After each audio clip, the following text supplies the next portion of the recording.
Hey guys, Paeter Franzen here from christiangeekcentral.com and Spirit Blade Productions.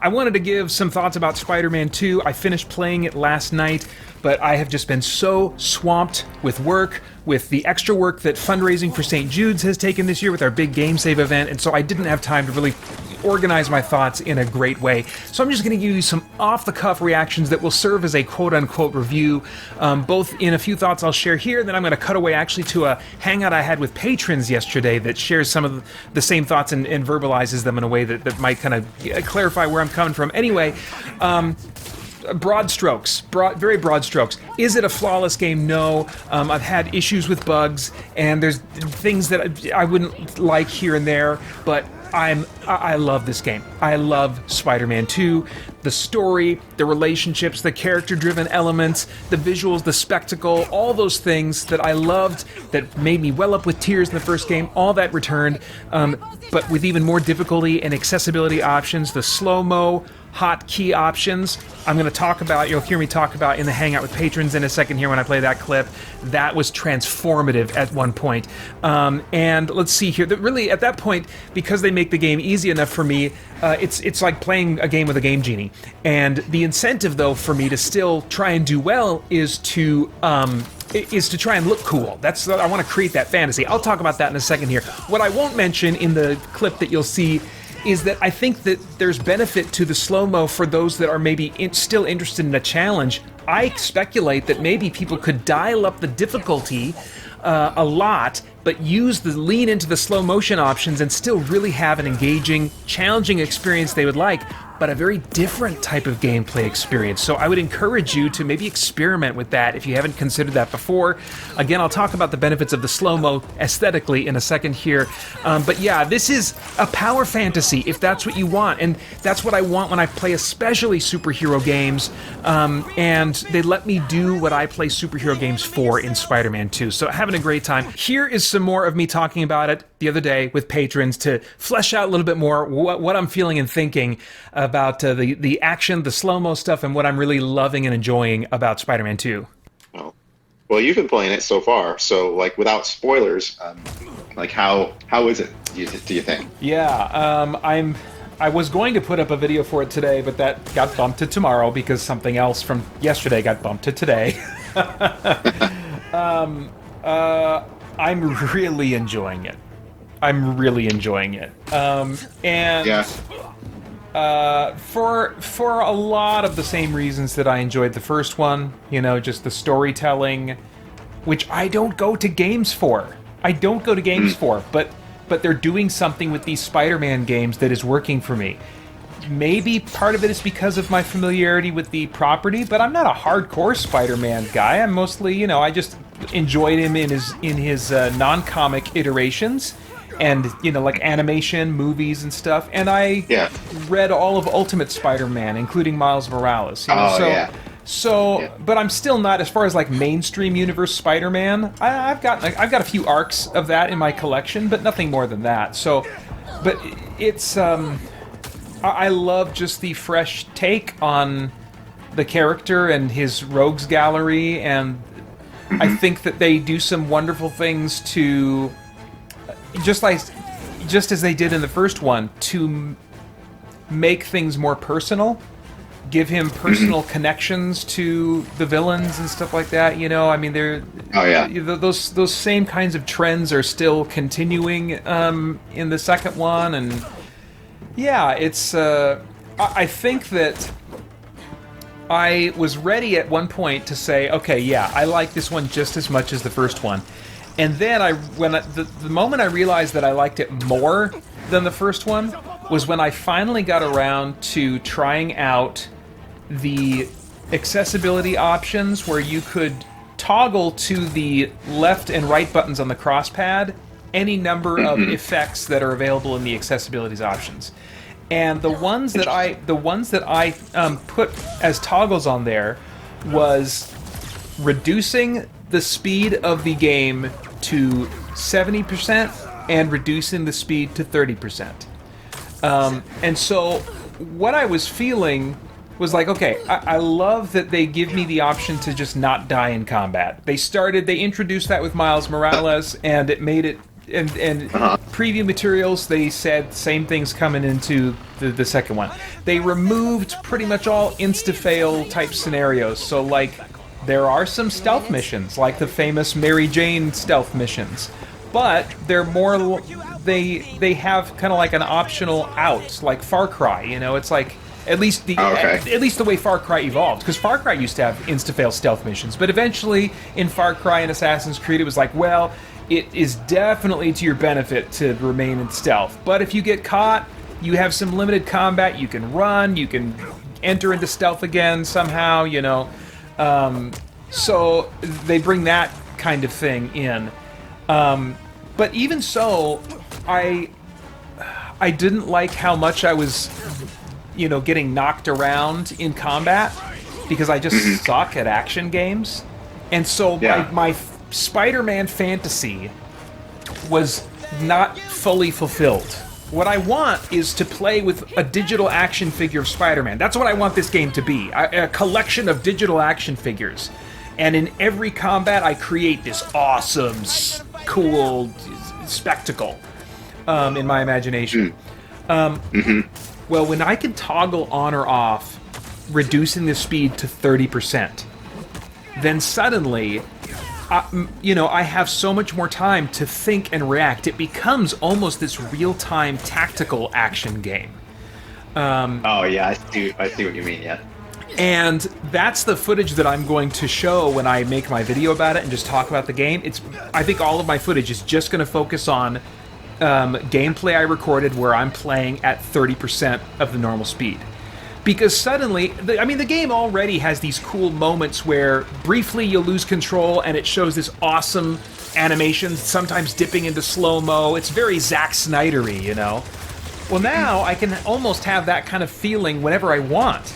I just pop it into, 30% speed, and I got plenty of time to react, to dodge, to figure out I'm going to use this, hotkey ability. Next, I'll use this. I'll set him up. I'll knock him down. So what other players can do just because they're good and they're quicker thinkers than I am, I can now engage in, and at the same time see this slow motion action spectacle unfold before my eyes that feels so comic booky and so Zack Snyder-y in its presentation that it's like, I'm like, this is awesome. And when I'm not in the mood for that and I feel like just some fast-paced, rock'em sock'em, I just hit the toggle again and I'm back to regular speed. Or if I just want to take the edge off the combat or the action, the chase sequence I'm in, I'll just dial it down to 70% of the normal speed. So those two options suddenly transformed this game to a game that, like, I was really enjoying, but by an hour and a half to 2 hours, I'd be like, okay, I think I'm done for the night. Changed it suddenly to something like, I can't get enough of this game. I need to be careful now. I'm enjoying this so stinking much. So I think at this point, I can't imagine it not being my pick for #1 game of the year. Which I thought it was going to be neck and neck with, or not too far above, maybe Starfield. But man, I'm just enjoying it so much. What are some dislikes? Well, I don't like the parry system. I don't think of Spider-Man as a hero that parries and blocks. He dodges, and so I would rather they grew out that system a little bit more. I dislike the mechanical arms for Spider-Man. That's just not my type of Spider-Man.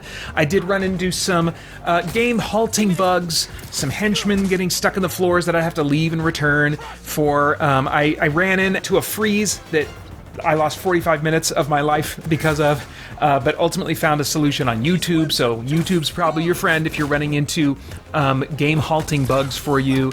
Various things like that. There was, just last night as I was finishing up the game, I kind of jumped the gun on a fight and went into an environment that I was like, oh, I think they wanted me to finish that fight back there. I wasn't sure if they wanted me to run into the next room or finish the fight that I was just having.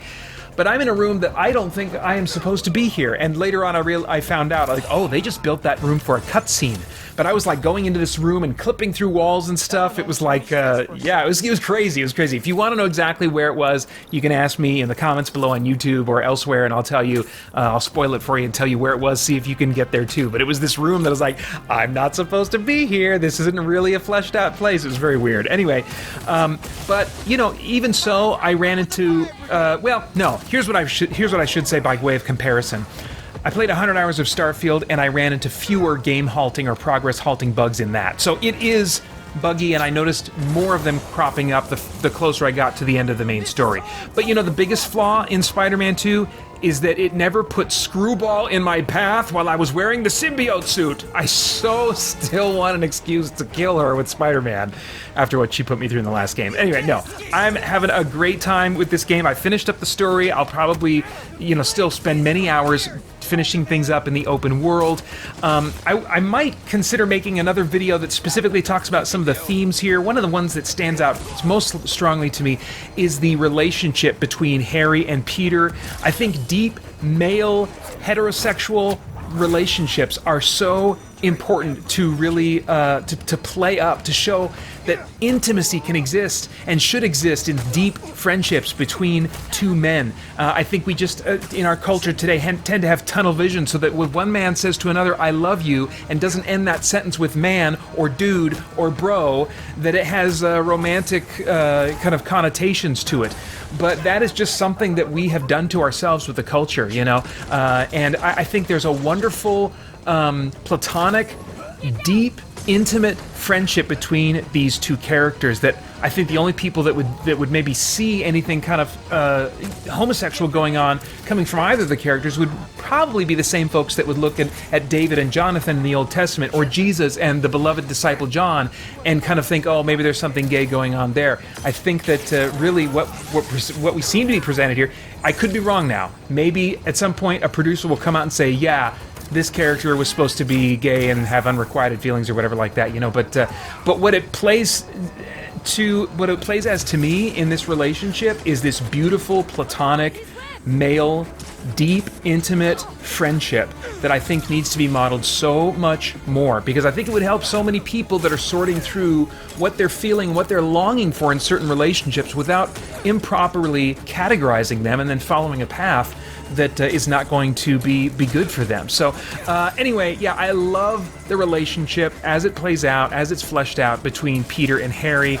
Maybe I'll make a video sometime on forgiveness, because there's an interplay between two characters that I'm just like, oh man, this gets at the heart of the definition of forgiveness. But it's too deep into the story, so maybe I'll make its own video or own content about that at some point. Let me know if you would really like to see that, and I'll make that more of a priority. But anyway, really had a great time with Spider-Man 2, and yeah, I think it would probably, I'd be very shocked if something took its place right now as the front runner for Game of the Year in the games that I've played anyway. Okay, so I think those are all of my thoughts for now on Spider-Man 2. As always, I would love to get your thoughts in the comments below. Please like, share, subscribe, all that kind of stuff is really appreciated by me. If you want to know other ways you can support the channel, go to patreon.com/spiritblade productions. Lots of exclusive rewards for your support over there. And of course, as always, I hope you'll check out the other stuff going on at christiangeekcentral.com as we continue to geek out and seek the truth. It is time again for Christian Geek Central's annual Game Save event, fundraising for St. Jude Children's Research Hospital, which provides free treatment for children facing life or death circumstances and shares its cutting-edge, life-saving research with hospitals all over the world. And once again this year, I'm drawing attention to our team's fundraising by performing a 24-hour marathon of video gaming that I will live stream on youtube.com/ChristianGeekCentral beginning 6 a.m. Pacific Time on Saturday, November 4th. You can donate or get more info by clicking on my fundraising page in the links below, where you'll also find incentives and rewards for doing so. On top of that, I've set fundraising milestones that will unlock strange and unusual happenings as I reach them. Now, there are some stipulations and time limits on those rewards and milestones, so quickly follow the link below to my fundraising page for all the details. Believe it or not, this makes the 10th consecutive year of Christian Geek Central raising funds for kids in great need of medical care. I hope you'll be a part of helping me and the Christian Geek Central Game Save team do some good for some kids who really need it. And then please join me at youtube.com/ChristianGeekCentral for my 24-hour marathon starting at 6 a.m. Pacific on Saturday, November 4th. Hope to see you there.